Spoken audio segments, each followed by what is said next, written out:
All right, so we're going to start talking about the graphs of sine and cosine functions. Both sine and cosine are considered to be periodic functions. They are functions that repeat in a predictable way. And this is actually something that happens a lot in nature. Like you could think of it about weather patterns, the tides, the phases of the moon. These are all things that repeat in predictable ways. Thinking back to Algebra 2, our domain of a function is our x values. And the range of your function is your y values. A new word here is the period. The period is the time it takes for the function to repeat.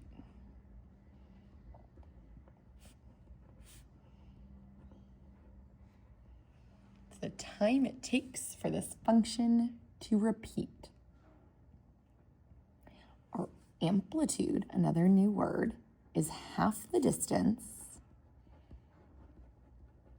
between the minimum and the maximum. It is half of the distance between the minimum and the maximum.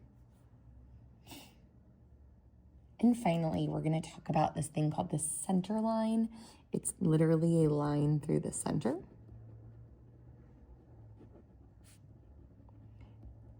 And it's in the form of y equals some number. We're going to move to these notes that talk about graphing sine and cosine, and then we'll go back. These are our parent functions. They haven't been moved, they haven't been flipped, they haven't been stretched. So basic sine curve. F of x is equal to the sine of x. We're going to start by filling in this table. You can find all of these values using your unit circle. So if we start off with the sine of 0, the sine of 0 is 0. It's the y values on your unit circle. Sine of pi over 2 is 1. Sine of pi is 0. 3 pi over 2 is a negative 1. And 2 pi is 0. I'm going to graph this. I'm going to make this up here a 1, this down here a negative 1. And now I'm going to graph these points. 0, 0. Pi over 2 goes up to 1. Pi is 0. 3 pi over 2 is a negative 1. And 2 pi is back here at 0. Make sure when you connect these points, you connect them so they look like a curve. And that is the basic graph of any sine function. We're going to see them. They start at 0, go up, down, and come back around. When we talk about domain, this thing is going to keep on going, making the same predictable pattern. We say the domain is from negative infinity to infinity, or we can use the symbol for all real numbers. The range, on the other hand, is the lowest to the highest. The lowest point was down at negative 1. My maximum highest point was at 1. The amplitude. So we want to do half the distance from min to max. The minimum's at negative 1. The max is at 1. There's a distance of 2 between that. Half of 2 is 1. My amplitude is 1. My period is how long it takes to go from 0 back around. That distance here is 2 pi. The x-intercepts of this graph. We start at 0. We go to pi. The next one's 2 pi. The next one would have been 3 pi. And we'd keep going. It's all multiples of pi, n times pi. Final one, the y-intercept. It hits the y-axis here at the point 0, 0. So again, this is our basic sine function. Now let's do the cosine function. Same deal with cosine.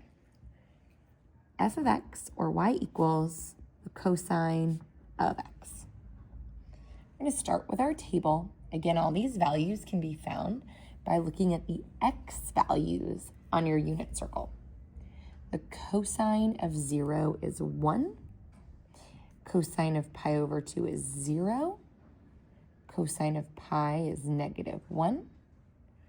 3 pi over 2 is 0. And 2 pi is 1. These little numbers on our table are really useful, and they're nice, easy numbers that we're going to keep using for every graph. Let's graph it. I'm going to put a 1 up here and a negative 1 down here. So I've got 0, 1, pi over 2, 0, pi negative 1, 3 pi over 2, 0, 2 pi is up here at 1. And we can connect them. Make sure you make a curve, not a pointy line. It's not an absolute value. All right, this graph is going to keep on continuing forever and ever in this same pattern. Our domain is negative infinity to infinity, or all real numbers. All x's work. The range is your y values. They go from negative 1 to 1. The amplitude. We're going to take the distance from negative 1 to 1. Got 2. Cut that in half. Gives you an amplitude of 1. And my period. How long does it take to get back to the start? We end here at 2 pi. That's going to be our period for all of the graphs today. Let's take a look at our x-intercepts. We're here at pi over 2. We're here at 3 pi over 2. The next one would be at 5 pi over 2. After that, it would be 7 pi over 2. They're all odd pi over 2s. And last is our y-intercept. It's up here at 1 to the point 0, 1. So these are our basic sine and cosine curves. And now we're going to work on seeing what happens when we move these sine and cosine curves. We could either translate them, we can reflect them, we can stretch them. So here's what we're going to look at. We're going to start with this function, y equals 2 times the cosine of x. Note there's a 2 out here. A number in front of our function is going to be a vertical stretch of this function. Let's see what happens. I'm going to start by filling out my nice easy line. This is the cosine of 0. We start off with our 1. Cosine of pi over 2 is 0. Negative 1, 0, 1. It's our nice easy row of zeros and ones. In the second row, we're going to take everything and we're going to multiply it by that coefficient of 2. 2 times 1 is 2. 2 times 0, 0. 2 times negative 1, negative 2. 2 times 0 is 0, and 2 times 1 is 2. We're going to graph it. I'm going to put a 1 and a 2, a negative 1 and a negative 2. And let's space this as evenly as possible. Pi over 2, pi, 3 pi over 2, 2 pi. And now we can plot all of those points. So I've got the point 0, 2 up here. Pi over 2, 0. Pi negative 2. 3 pi over 2, 0. 2 pi is back up here at 2. I'm going to connect them, make this look like a curve. And that's your cosine function. We could say our minimum value down here at -2. Our max is up here at 2. To find our amplitude, the distance between our min and max is 4. Half of that is a 2. Notice that's the same as that number out front. Our period is how long this takes to get all the way back around. Our period is 2 pi. Look at the next one. The next one has a negative out in front. A negative out in front is going to flip our curve, just like in algebra and algebra 2. I'm going to start by our basic cosine line. Cosine 0 is 1. Cosine pi over 2, 0. -1, 0, 1. And I keep seeing that nice easy line of zeros and ones. The final thing we're going to do is we're going to negate our previous row. We're just going to multiply all these by -1. Gives me a -1, 0, +1, 0, -1. Let's mark our x and y axis. I've got a 1 and a -1. I'm going to mark pi over 2, pi, 3 pi over 2, and 2 pi. Try to get them nice and evenly spaced. We're down here at -1, 0, 1, 0, and down here at -1. We're going to try to connect them as best we can. And that is a cosine curve flipped upside down. Its minimum value is down here at -1. The max is up here at 1. The distance between those things is 2, so half of that's our amplitude at 1. Makes sense. We didn't multiply by anything up front other than the negative. And the period again is 2 pi. We flip it over. This time, I have a +1 at the end.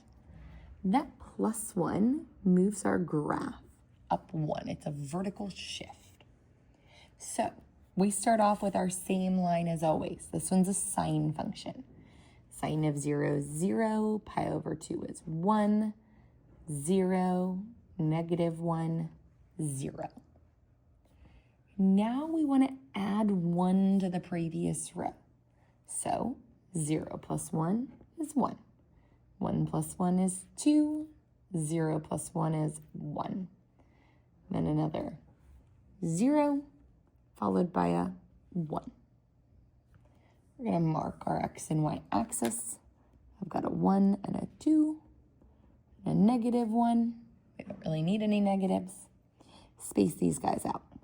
Pi over 2, pi, 3 pi over 2, 2 pi. All right, let's graph it. 0, 1 goes up to 2, to 1, 0, back up to 1. We're going to graph it as nicely as we can. And there's our curve. Our minimum this time is here at 0. Our maximum this time is up at 2. The distance here is 2, so half of that is an amplitude of 1. The period is how long it takes to make this full curve. Today is always 2 pi. We've got one more left. This one has 2 things that happen. We start with this 2 on the outside. That's going to stretch this thing. Our highs and lows are 2 times higher and lower.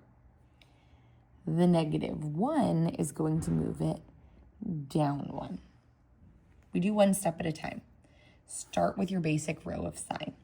Sine of 0, 0. Sine of pi over 2 is 1. Then 0. -1, 0. Next row multiplies everything by 2. 0 times 2, 0. 1 times 2 is 2. 0 times 2, 0. Then a -2, then a 0. Finally, we take our previous row, and all we're doing is subtracting 1. So -1 from all of these. Brings me to -1. 2 minus 1 is 1. -1, -3, and a -1. Let's make our x and y axis. I've got 1 and 2, -1, -2. I'm going to make my line a little longer, -3. So I'm here at 0, -1. Oops, let's put all of our x's on too. Pi over 2, pi, 3 pi over 2, 2 pi. Start at -1, 1. Oops, go down to -1. Sorry about that one. 3 pi over 2 is down here at -3. And here we back are at -1. Let's connect them. It's going to go up, down, and back around. This time, our min is down here at -3. Our maximum is at 1. The distance between those is 4, gives us an amplitude of 2. Again, it's related to that coefficient out front. The period is how long it takes to make this curve. This is a 2 pi. So let's summarize all that. Basic transformation rules for all functions. If you multiply by a negative, it's going to flip your curve around. If you multiply the function by any old number, it's a vertical stretch. In terms of sine and cosine, it changes your amplitude. If you add or subtract a number, that means it moves it up or down. And finally, we can write our sine and cosine equations. We have y equals a times the sine of x plus d. A is a number out front. It changes your amplitude. Or y equals a cosine x plus d. This number d at the end will move them up or down.